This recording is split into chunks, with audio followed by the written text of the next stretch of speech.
तो राम जी ने अपने घर से अयोध्या से चले। अयोध्या से जब राम जी ने चले तो एक सरजू नदी पड़ती, सरजू नदी। तो उस नदी को राम जी ने क्रॉस करके भरद्वाज ऋषि के आश्रम में गए। तो राम जी ने भरद्वाज ऋषि से बोल रहे हैं कि मेरे को रहने के लिए कोई सुंदर स्थान बताइए। तो भरद्वाज ऋषि राम जी को बोलते हैं कि आपको आगे के लिए वाल्मीकि ऋषि बताएंगे, वाल्मीकि ऋषि आगे का मार्ग बताएंगे। तो राम जी ने प्रयागराज पे वाल्मीकि आश्रम, तो राम जी ने वाल्मीकि ऋषि से बोले कि मेरे को रहने के लिए कोई सुंदर स्थान बताओ। तो वाल्मीकि ऋषि हंसने लगे। क्यों हंसने लगे? क्योंकि भगवान तो आप यंतर नामी हैं, आपका पत्तों पत्तों में बास है और मेरे से वनवास के लिए पूछ रहे हैं। तो वहीं पे वाल्मीकि ऋषि ने राम जी को बोले चलो ठीक है, आप मानव के रूप में आए तो मैं आपको वर्णन करता हूँ। तो वाल्मीकि ऋषि ने सुंदर सी चौपाई रामचरितमानस में लिखी कि चित्रकूट गिरी, चित्रकूट, ये मैं नहीं बोल रहा, आप लोग रामायण में पढ़ सकते, लिखा हुआ चित्रकूट गिरी करहु निवास हुई, कहाँ तुम्हार सब भाग्य सुधार। चित्रकूटम अनेक कूटम बहुवर्ण कूटम श्री मर्यादा। वाल्मीकि ऋषि ने राम जी को संस्करण में बताया कि आप चित्रकूट जाइए। चित्रकूट में 4 पर्वत, जिसमें से एक पर्वत त्रिकुटा नाम का। ये जिस पर्वत को हम आप लोग कामदगिरी कामदगिरी कामतानाथ बोलते हैं, राम के समय में त्रिकुटा नाम का ये पर्वत है। और यहाँ पे माता जी चित्र नाम के ऋषि रहते हैं, चित्र नाम के ऋषि।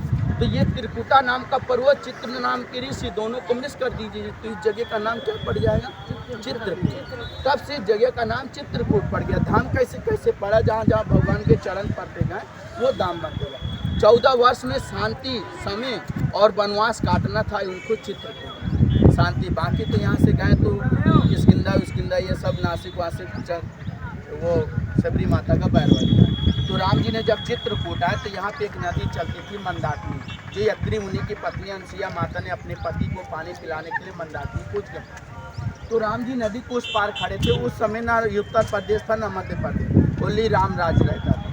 तो राम जी उस पार खड़े थे तो निषाद केवट, केवट को समझते, जो केवट ने घोड़े से राम जी को उस पार से बैठा कर इस पार।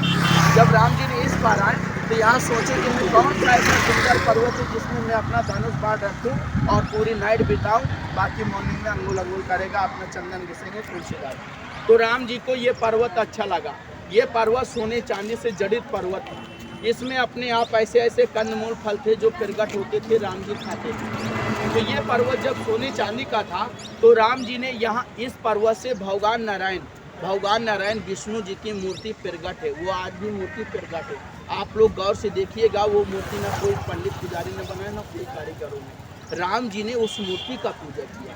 बाकी शरीर उसका पर्वत है जिसकी डोंगर की फेरी लगती है। इतने गर्दन से नारायण विष्णु जी का मुखारबिंद का दर्शन है। जैसे हम आप लोग के मुख के अंदर में दांत और डाल रहते ना, वैसे उनके मुख के अंदर में 7 शालिग्राम है। 7 शालिग्राम में से 5 शालिग्राम मुख के अंदर जड़ित रहते हैं, जो ब्लैक से पत्थर से होते हैं। 2 शालिग्राम मुख के बाजू में रहते, उनका लोग दर्शन करते। आज भी उनके मुख से कभी दूध कभी जल साल में 6 महीनों में प्रकट हो जाता है। कब कितने समय निकाला है कोई किसी को पता नहीं। अब ये 2 मिनट की कहानी और है। ये अब हम आप लोग की काम की बातें, चित्रकूट आने में क्या होता है, क्या मांगा जाता है, क्या बनना। राम जी का वनवास कितने वर्ष का था? 14 साल। यहाँ पे राम जी कितने साल निवास? 11.5 साल। 11.5 साल में राम जी का कितने वर्ष बचा? 2.5 साल। देखिए, जिस समय राम जी थे तो उस समय कुछ नहीं था, ओनली नदी पत्थर बालू जंगल, यही था और कुछ नहीं।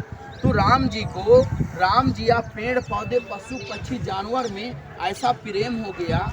जैसे मैं ही आपके साथ 2-4 घंटा हूँ, यदि मेरा काम अच्छा लगेगा तो आप लोग एक बार जरूर सोचेंगे अच्छा गाइड मिला, हम भी सोचेंगे आप जैसे लोग बहुत कम मिलते हैं। दूसरी बात, राम जी ने कहा और पेड़ पौधों में ऐसा प्रेम हो गया था कि जब राम जी चित्रकूट छोड़कर जा रहे थे, सभी पेड़ पौधे पशु पक्षी जानवर रो रो कर भगवान से बातें कर।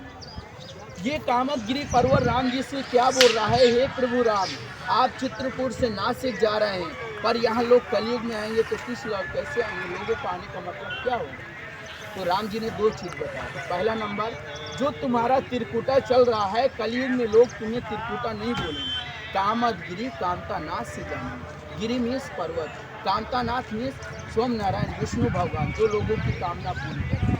दूसरी बात, राम जी ने यह भी बताया कि जैसे आपको यहाँ पे मेरा 14 वर्ष का जो वनवास, मेरा जो 14 वर्ष का वनवास है और एक दिन भी ना मेरा ज़्यादा हुआ ना कम हुआ, 14 वर्ष ओनली 14 वर्ष में मैं अयोध्या पहुँचा। तो वैसे कलयुग में जो भी तीर्थ यात्री हैं, आप कामना करें, कामना आपसे करें तो उनकी तुम्हें मनोकामना पूरी होगी। तो यहाँ पे जो भी छोटी सी बड़ी कामना होती है, कोई भी छोटी सी बड़ी, लोग एक दूसरे को बताते नहीं, वो अपने मन पे रखती हैं। कामना आप मांगिए, यहाँ से सारी मनोकामना। ये जो राम के खजाने के मालिक है, जिस समय यहाँ राम जी रहते थे तो ओनली कंदमूल फल था और कुछ नहीं था।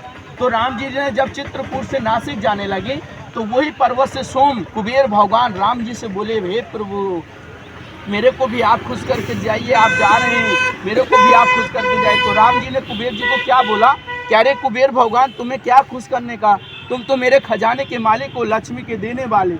लेकिन हाँ, वो कोई भी मांगता था, पहले क्या था कि भगवान का ओनली 14 वर्ष का वनवास, राम जी अभी चले जाएंगे तो हम लोग अपना मांग भी नहीं पाएंगे, हमारा क्या नियम है, क्या काम है हमारा, हमको बताइए।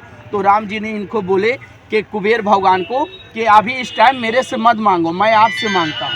तो राम जी ने कुबेर जी से मांगा था, क्या मांगा था कि मेरा 14 वर्ष का वनवास है, 1 वर्ष भी ना मेरा ज़्यादा हो, न 1 वर्ष मेरा कम है, नहीं मेरा भरत अयोध्या में प्राण दे देगा, मैं भरत को बचा लिया। तो राम जी का वनवास माता जी ओनली 14 वर्ष का बराबर हुआ। दूसरी मीटिंग चित्रकूट होकर राम जी जा रहे थे अयोध्या।